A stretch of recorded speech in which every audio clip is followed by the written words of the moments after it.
Engineering is a super creative field, and you're able to use the skills that you learn and create an awesome career. Hi, my name is Riley, and I'm on a mission to talk to as many engineers as I can about this future-proof career field. Today, I'm talking to an engineer who makes sure these fast birds are ready to fly. I want to find out what else makes this career so awesome and how she engineered her own future when she was my age. Ready? Let's go.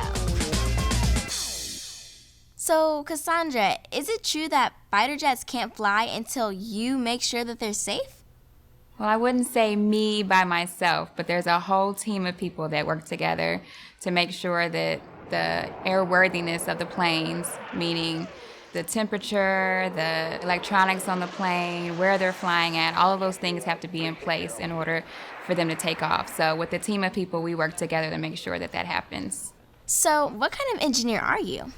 So by trade, what I went to school for, I'm an electrical engineer, but right now my job is a process engineer. So I help people go through the process of gaining their certification to fly.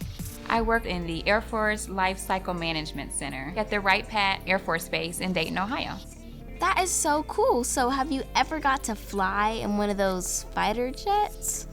I haven't gotten to fly, but they often come on the base and we're able to go inside and tour different parts of the plane. One day, hopefully, I'll be able to fly in one. Yes, ma'am. What do you like to do in your free time?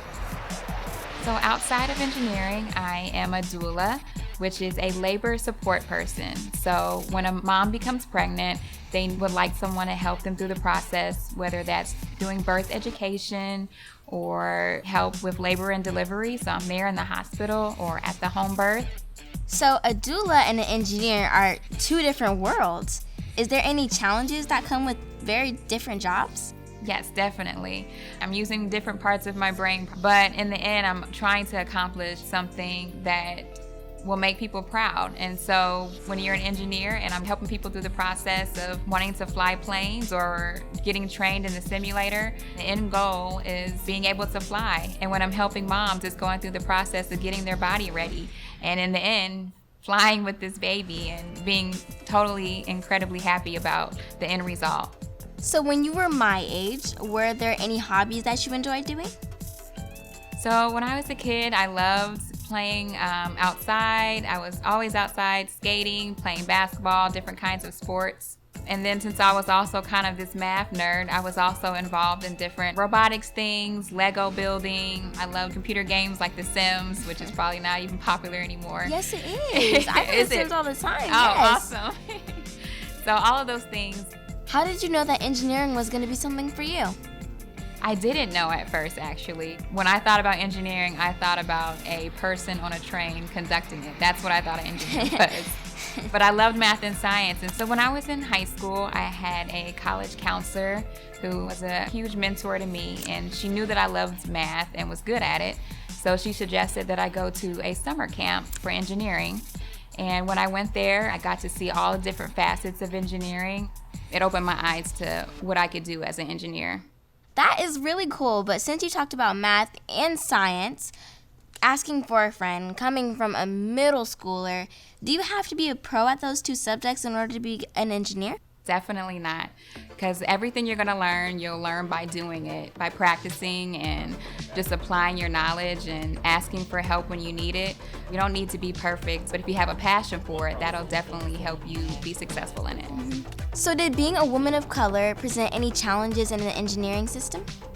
It definitely did. I went to a predominantly white college, and for that, coming from a predominantly black high school, it was definitely a culture shock for me. So I had to adjust to that. And then being in engineering, you don't see a lot of black women. So oftentimes I felt kind of alone, felt like I needed to prove myself a lot more just to feel like that I could do it. So sometimes that could be pretty stressful. But I sought out the extra help that I needed. I joined the minority engineering program at the university. And it was definitely just a super great support system to help me be successful in engineering. Okay, so that kind of leads me on to my next thing. What is some advice that you wanted to give kids my age who might want to become an engineer just like you? I would say to always ask questions. If you're confused about anything, definitely reach out to someone who can help get into groups that are doing some type of engineering thing, whether it's robotics or maker spaces. Just kind of get that experience early and just have fun. Yes, that's the most important step of any job. Yes. But thank you so much for telling me how you engineered your future. Thanks, Riley. I love talking to you today. Bye. Bye.